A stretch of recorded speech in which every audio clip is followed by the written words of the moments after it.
자, 따라잡기 8장 의사소통과 정서지원 마지막 세 번째 강의 시작하겠습니다. 51번이고요. 시각장애가 있는 대상자와 의사소통하는 방법으로 옳은 것은 1번 보시면 대상자 옆에서 큰 소리로 이야기한다. 자, 일단 옆에서도 틀렸고요. 큰 소리로도 틀렸죠. 그쵸? 항상 정면에서 적절한 목소리 크기로 대화하는 것이 맞습니다. 2번 요양보호사를 중심으로 오른쪽 왼쪽을 설명하는 것이 아니라 대상자 중심으로 오른쪽 왼쪽을 설명해야죠. 어르신이랑 대상자와 요양보호사가 마주보고 있다면 서로의 왼쪽 오른쪽은 반대가 되기 때문에 어르신 입장, 대상자 입장에서 설명을 해야 헷갈리시지 않으시겠죠. 3번 전달하기 어려운 형태나 사물은 만져보게 한다. 그렇죠. 촉각을 활용하여 설명한다라고 했듯이 동일한 의미죠. 4번 지시대명사를 사용하여 사물의 위치를 설명한다. 자, 시각장애 앞이 안 보이시는 분한테 여기입니다, 저기입니다, 이쪽, 저쪽이에요 라고 설명하는 것은 의미가 없죠. 그래서 틀렸고 5번 대상자를 만나면 신체를 접촉한 후 말을 건넨대요. 아니죠. 말을 먼저 건넨 뒤 신체 접촉을 해야 되겠죠. 틀렸고요. 그래서 정답은 3번이 되겠습니다. 눈을 감고 생각을 해보시면은 누군가 말없이 와서 신체 접촉을 먼저 한다고 생각해 보세요. 깜짝 놀라죠. 말을 먼저 건네야죠. 자, 52번이고요. 다음과 같은 방법으로 의사소통해야 되는 대상자는 대상자를 일관성 있게 대한다. 실물, 그림판, 문자파 등을 이용하여 이해를 돕는다. 명확하고 간단하게 단계적으로 제시한대요. 자, 일관성 있게 대한다는 건 진압력 장애와 관련이 있습니다. 인물, 그 다음에 장소, 시간, 날짜 등에 대해서 기억하거나 인식하는 게 힘들기 때문이죠. 그리고 실물 그림판, 문자판도 이해력이 떨어지기 때문에 필요한 거고요. 단계적으로 제시한다. 뭐 구체적, 단계적, 단순한 이것은 치매 장애 대상자와의 소통 방법이죠. 정답은 4번입니다. 53번 노인성 난청 대상자와의 의사소통 방법으로 옳은 것은 1번 말로 신호를 주면서 이야기를 시작한다. 자, 말로 신호를 주는 게 아니죠. 대상자는 귀가 안 들리셔요. 그렇기 때문에 말로 신호를 주면 그거를 못 알아채실 수가 있으니까 눈짓이나 아니면 어깨를 가볍게 두드리면서 이야기를 시작한다고 했었죠. 2번 입을 작게 벌려 조용하게 말한다가 아니라 입을 크고 정확하게 표현하는 것이 중요하고요. 3번 보청기는 입력은 작게 출력은 크게가 아니라 입력을 크게 하고 출력을 작게 해야죠. 4번 어두운 방에서 시선을 맞추며 말한다. 자, 어두운 방이 아니라 밝은 방에서 그쵸? 입 모양은 크게. 5번 몸짓 얼굴 표정을 사용하여 의미 전달을 돕는다. 정답은 그렇죠. 5번이죠. 상대방이 귀가 잘 안 들리시기 때문에 이 요양보호사가 설명할 때 뭐 눈짓이나 몸짓 등으로 시각적으로 설명하는 것이 중요하죠. 54번 보시면 다음과 같은 방법으로 의사소통해야 되는 대상자는 사물의 위치를 정확하게 시계 방향으로 설명한대요. 대상자를 만나면 신체 접촉을 하기 전에 말을 건넨다. 대상자 보행할 때 반보 앞에서 안내한다. 자, 전부 다 시각장애 대상자 소통 방법이죠. 그쵸? 좋습니다. 1번이 정답입니다. 자, 55번이고요. 다음 중 언어장애 대상자 소통하는 방법으로 옳은 것을. 이 언어장애 대상자의 소통법을 조금 헷갈려 하시는 분들이 많으세요. 1번, 소음이 있는 곳을 대화한다가 아니라 피해야 되죠. 2번, 대상자가 말을 하는 동안 대답을 준비하면 안 되죠. 끝까지 다 듣고 대답해야죠. 3번, 알아듣고 이해가 된 경우에는 예, 아니요 등으로 짧게 대답한다. 그쵸? 정답은 3번입니다. 대상자가 이해력이 떨어지기 때문에 지금 상대방이 표현한 거나 이야기한 것을 상대방 입장에서 잘 들었다, 이해했다라는 것도 짧게 대답함으로써 알려드려야 되겠죠. 4번, 잘 표현했을 때는 칭찬하지 않는다가 아니라 뭐 비언어적인 표현을 통해서 긍정적인 공감을 표현한다고 했습니다. 뭐 따봉을 한다든지 박수를 친다든지 대상자와 이야기할 때는 대상자 뒤에서 이야기하는 게 아니라 앞에서 정면에서 이야기하죠. 정답은 3번이죠. 언어장애 대상자. 56번입니다. 다음과 같은 방법으로 의사소통해야 되는 대상자는 실물, 그림판, 문자판을 활용한다. 눈을 깜빡이거나 손짓 등으로 의사표현 하게 한다래요. 상대방으로 하여금. 잘 표현하였을 때는 긍정적 공감을 비언어적으로 표현한다.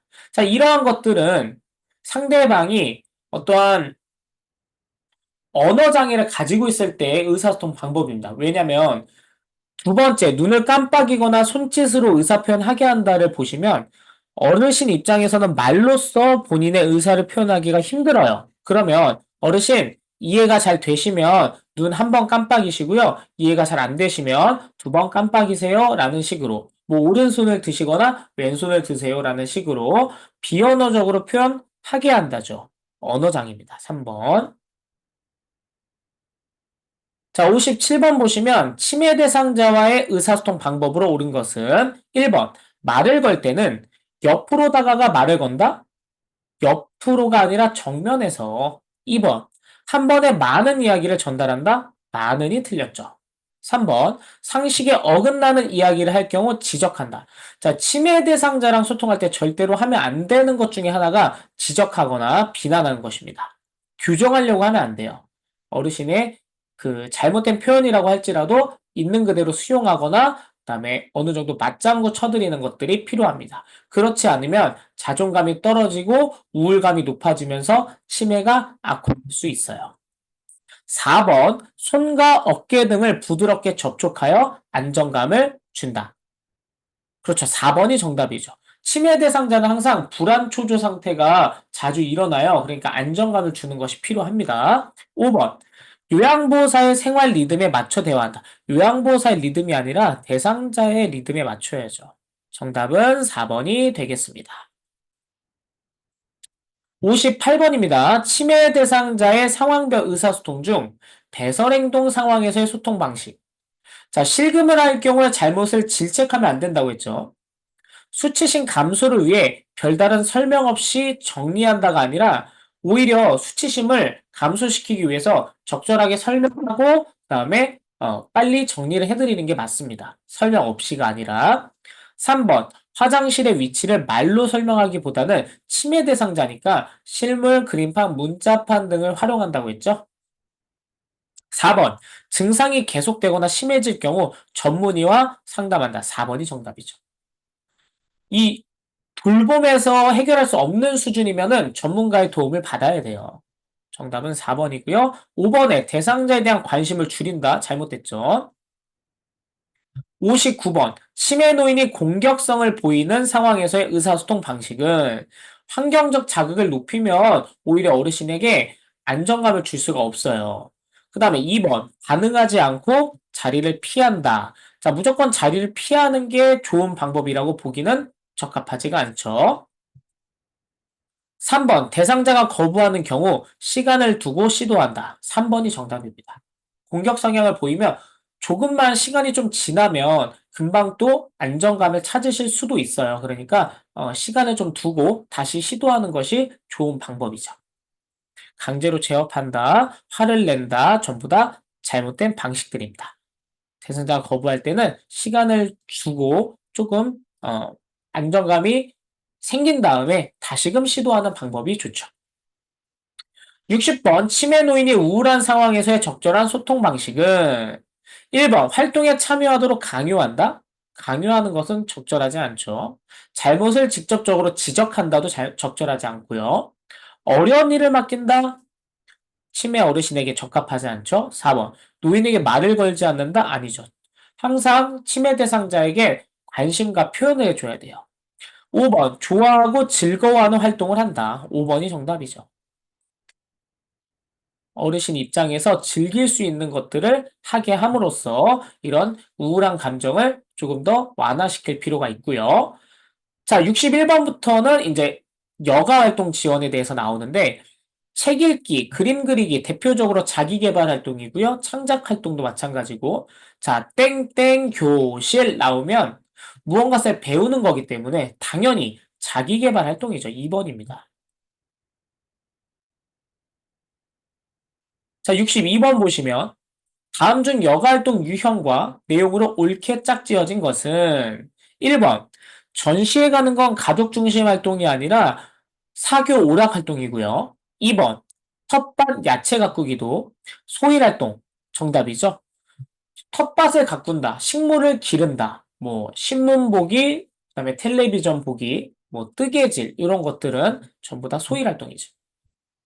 3번의 가족 소풍은 가족 중심 활동이죠. 4번의 성당 가기는 사교 오락이 아니라 종교 참여 활동이고요. 그다음에 5번의 가벼운 산책은 자기 개발이 아니라 운동 활동입니다. 정답은 2번 텃밭 가꾸기는 소일 활동이다가 정답이죠. 자, 63번 보시면 김땡땡 어르신은 주말을 이용하여 가족과 식사를 하고 오랜 시간 대화를 나누었다. 자, 가족과 함께 시간을 보내신 거기 때문에 가족 중심 활동이 정답이죠, 당연히. 어렵지 않게 찾으실 수 있으실 겁니다.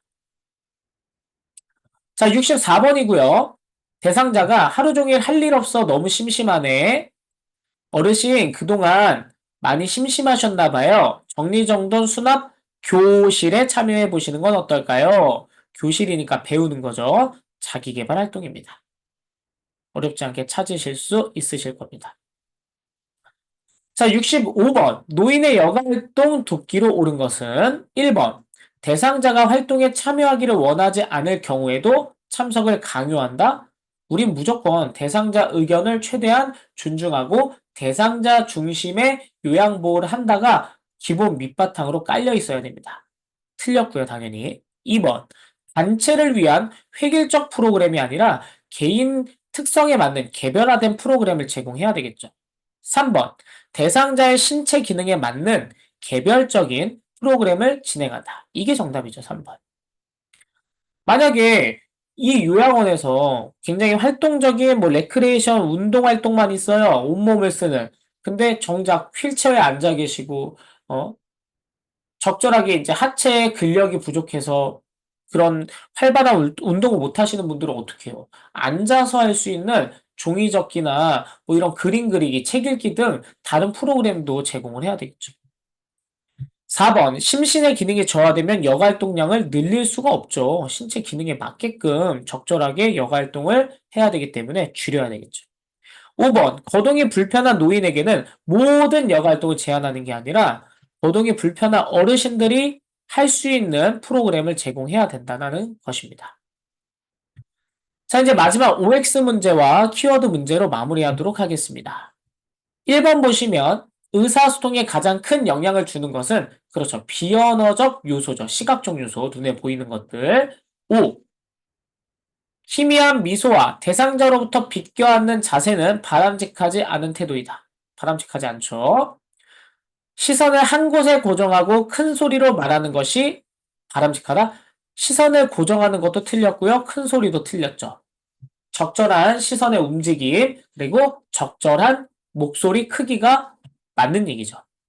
당연히 틀렸습니다. 경청하는 경우 상대방의 말을 나 자신의 경험에 맞춘다가 틀렸죠?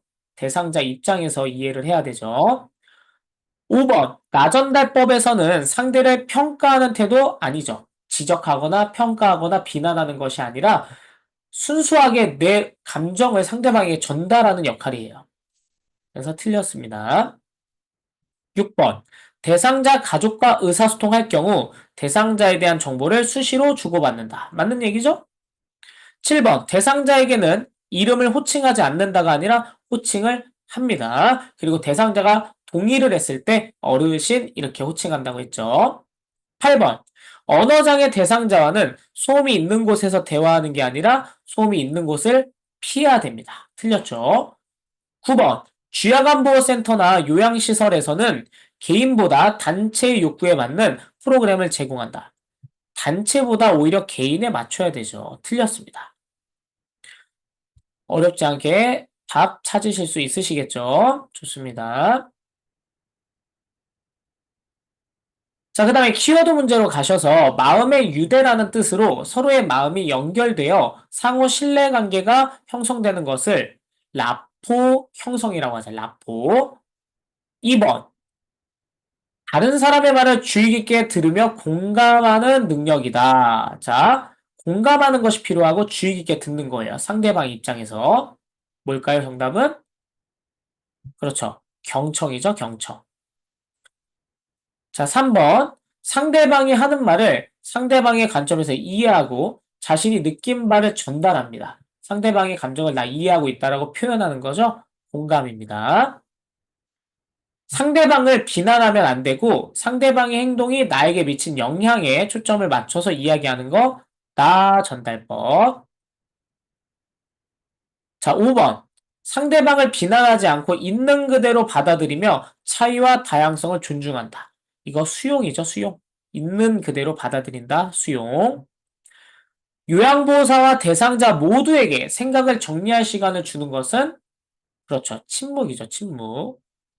적절한 침묵은 대상자와 요양보호사로 하여금 생각을 정리할 시간을 준다. 7번. 소외와 외로움을 느끼는 노인에게 좋은 땡땡은 대상자에게 심리적, 정서적 안정감을 준다. 말벗이죠, 말벗. 좋습니다. 자, 여기까지 해서 의사소통과 정서지원 따라잡기 문제풀이를 마치도록 하고요. 가장 중요한 거 다시 한번 찝어드리면 공감하기 반응 꼭 찾으셔야 돼요. 대상자 말에서 대상자의 감정 찾아서 내려오는 거. 그 다음에 나전달법. 나전달법은 상대방의 행동과 그로 인한 영향, 그때 느끼는 나의 감정과 부탁. 그래서 분명히 공감하기랑 나전달법은 정답에 감정 표현이 들어간다라고 했습니다. 그리고 의사소통 장애가 있는 대상자 소통 방법, 뭐 노인성 난청, 시각장애, 언어장애, 치매 대상자 소통 방법, 이거 잘 구분하셔야 되고, 뭐 여가 활동은 단체보단 개인에 맞는 개별화된 프로그램을 제공해야 되며, 그 여가 활동 유형이 있었죠? 뭐 자기개발, 가족 중심, 그다음에 사교 오락, 그리고 종교 참여, 그다음에 소일 활동까지. 이 상황에 대해서 이 여가 활동 유형도 구분하실 필요가 있습니다. 자, 고생 많으셨고요. 이제 다음 시간에는 요양보 기록과 보고 문제풀이에서 만나 뵙도록 하겠습니다. 감사합니다.